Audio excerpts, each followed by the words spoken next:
Hey guys, welcome back to the Rob Pop YouTube channel, your #1 pit stop for all things Eurovision this year, and I could not be more excited for this reaction video.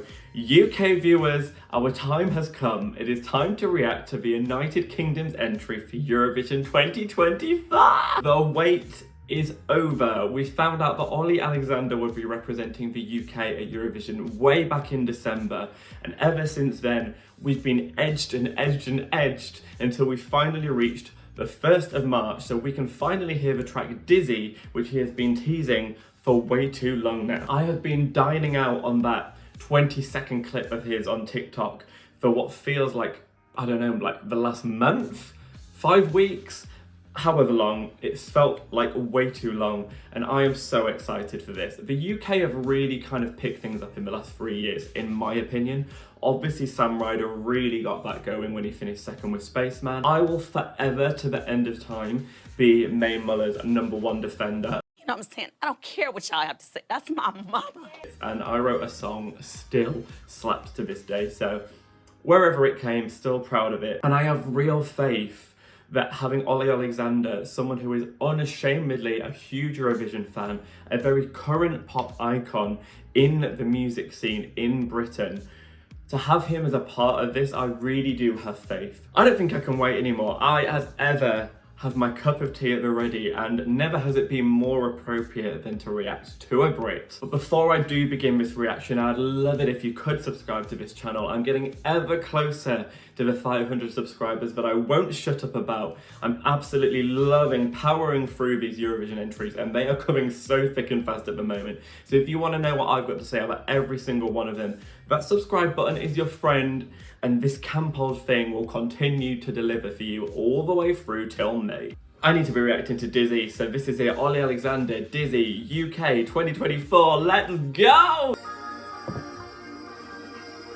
I'm immediately getting like ABBA Pet Shop Boys from those kind of twinkly synths. I love Olly's voice. Always have, always will. Loving those kind of like twinkly electronic stabs behind.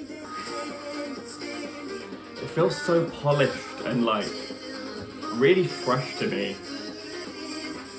Just feel like it could explode more, but hey, we're only at the first chorus. Okay, I'm still on the edge of my seat. I'm taking it all in. I'm like, okay.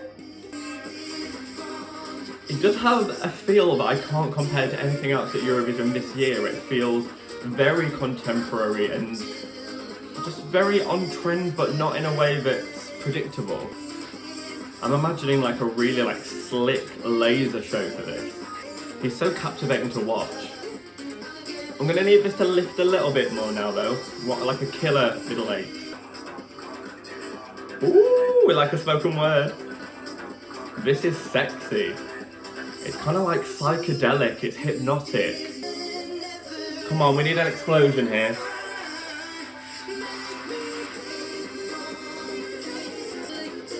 I need a bit more. Like, I really like it. I just feel like it's not quite going at 100. First impressions, I do really like that. It's a great song. I could listen to it over and over again. I think it's got such a cool sound, sounds so fresh. Doesn't feel like it's chasing any particular trend, but like it feels like it completely belongs in 2024. So many UK entries of the past. You're just like, oh, this could have been sent in any given year. It's such a generic ballad. But I can really feel that Danielle Hull production in it that just feels so twinkly and sort of refreshing to hear. It creates a real interesting soundscape for me. His production always has, and I've followed his music for a good like decade now. It feels very loyal to Olly's brand. It feels like it really kind of fits in with the years and years soundscape as well. My biggest problem is just knowing that this is going to Eurovision. If I just heard this as years and years new release, I'd love it. And I do love it. I definitely love it. It's probably in my top 10 of the year so far. My problem is I just don't think it has that big wow moment that Eurovision needs. And this year of all years, in my opinion, is shaping up to be such a strong year. There are so many songs that scream, oh, this is going to do well with the televote for me. And Olly, as a performer, is someone who I think is a televote grabber. He's very recognisable. He's got a very strong image. fantastic performer and storyteller, but I feel like the song needs to be up there to match it.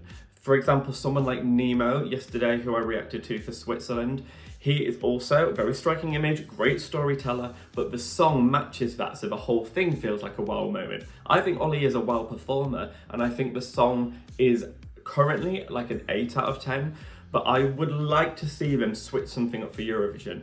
They have done that before for the last 2 years with Sam Ryder and Mae Muller. The song that originally came out is not the song that ended up at Eurovision. They made little tweaks.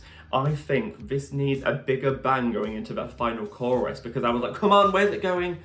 And then it was just the same chorus again. I want something that allows fireworks, the whole place to turn up like electrified. Let the electronic nature of it absolutely let loose. But they're the only things I'm critical of about it. I think this is a really strong showing for the UK. This is leagues ahead of so much of what we've sent before. I think it shows a real sign of artistry. It doesn't sound like the sort of thing that was written for Eurovision, and I think that is very important. I think the whole thing felt joyfully nostalgic. There were parts that gave me ABBA, parts that gave me like Pet Shop Boys. I know he's sort of done that It's a Sin cover before. And the nostalgic parts were really enjoyable for me, and I thought that they were nostalgic in a current way rather than them sounding like a retread of songs from the 80s, such as like Last Dance or something that we heard in like 2021. I think this does feel very current, very modern, very low to 2024, whilst incorporating elements of those kind of songs from the 80s and 90s, really feeling very unashamedly gay, and we love that. Wave your pride flags. So won't you make me dizzy? The whole chorus really does stick in your head. And I think if we get a really good draw on the night, then things around this is going to feel like just a straight up, no novelty, no holds bars, really slick, polished pop song. And I think there is nothing wrong with that. And I think that is what the UK do best. So if we can just turn the dial up in some tweaks, I think this is the sort of thing the UK should be sending. And I would love to see us get behind this. I don't want a load of people being so overly critical of this because it's the UK. It's a really bloody slick, good pop song. Period. Can we expect left-hand side of the board? I think this teeters. My brain at the moment is saying this is going to come somewhere between 12th and 16th, but with the possibility of maybe the edge of top 10, but my brain right now is thinking 13th, 14th. So it's going to be close. It's going to be very close, but I think it will do well with both the televote and the jury, much better than last year in my opinion. But they're my opinions. What do you think? Is this a big favourite of yours? Are you a little bit underwhelmed? Whereabouts do you sit on that spectrum? Let me know down below. Give this video a like if you enjoyed what you saw, and hit that bell if you want notifications every time I upload a new video. But for now, I'm about to get dizzy with this song spinning round and round in my head. I'm gonna have that chorus stuck in my head all day. Really proud of you, Olly. Really proud of the UK, and I can't wait to wave our flag proudly in Malmo again, rooting for this song. But for now, love to you and have a good night.